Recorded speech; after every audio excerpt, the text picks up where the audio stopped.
champion. The figure four around the body. Pounds away with the left hand. The blood. Brooks trying to soften him up, trying to open him up.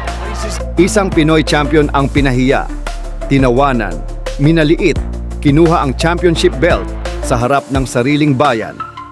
Pero 2 taon ang lumipas, bumalik siya at isinulat ang pinakamatinding comeback story sa kasaysayan ng One Championship. Pero bago natin simulan, huwag kalimutang mag-subscribe sa Pinoy Sports Central at i-click ang notification bell para lagi kang updated sa Pinoy Sports News. Si Joshua, The Passion Pasio, ang mukha ng bagong henerasyon ng Team Lakay. Kilala sa kanyang explosiveness, humble demeanor, at deadly striking, siya ang naging sandigan ng Pilipinas sa strawweight division ng One Championship. Ngunit mula sa Amerika, dumating ang isang bagyong hindi takot sa kontrobersya, si Jared, the Monkey God Brooks. Loud, relentless, technical, at may iisang misyon, sirain ang king ng Asia. Ito ang simula ng isang trilogy na hindi lang laban ng 2 fighters, kundi ng 2 mundo, 2 karera, at 2 paniniwala. Manila, punong-puno ang Mall of Asia Arena. Sa mismong lupa ng Pilipinas, depensa ni Pasio ang kanyang belt laban sa napakabangis na si Brooks. Pero sa mismong gabi ng inaasahang tagumpay, si Joshua Pasio ay nadumina. Matinding pressure, wrestling control, at psychological warfare ang dala ni Brooks. Ang mga striking ni Pasio ay natakpan ng takedown after takedown. Sa huli, unanimous decision para kay Jared Brooks.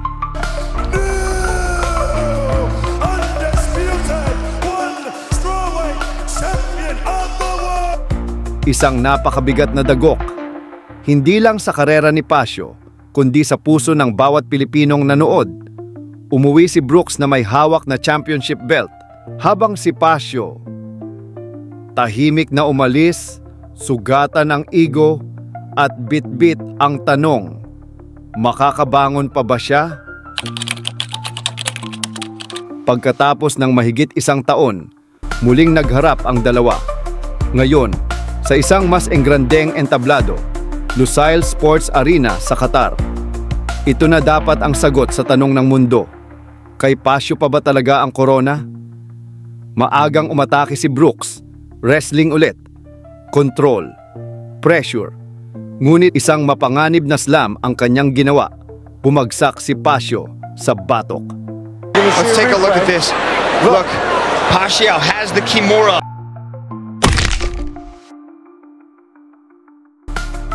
Illegal move, delikado, at sa isang iglap, tapos ang laban. Winner by way of disqualification, Joshua Pasio.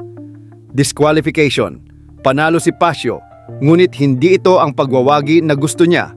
Walang knockout, walang tunay na paghihiganti. At ang fans, gusto ng final chapter.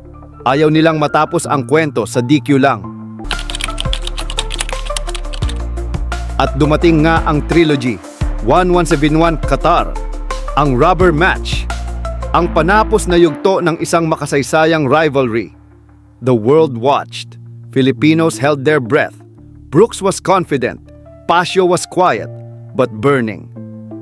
Round 1. Si Brooks, parang script lang ng unang laban.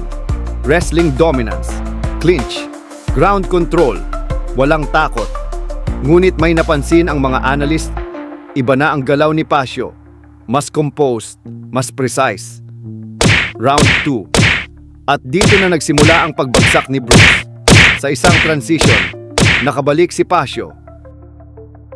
Isang sunod-sunod na elbow, hammer fist, at napakabilis na ground and pound, hindi na makatakas si Brooks. Sa loob ng 4 at 22, TKO. Joshua Pasio, The Passion, is back. Hindi lang basta nanalo, niregaluhan niya ang buong bansa ng resback na may kasamang championship belt at dignidad. Para kay Joshua Pasio, Ito ang pagsilang muli, redemption, triumph over humiliation. Isang paalala sa buong mundo. Underestimate a Filipino warrior and you'll pay the price.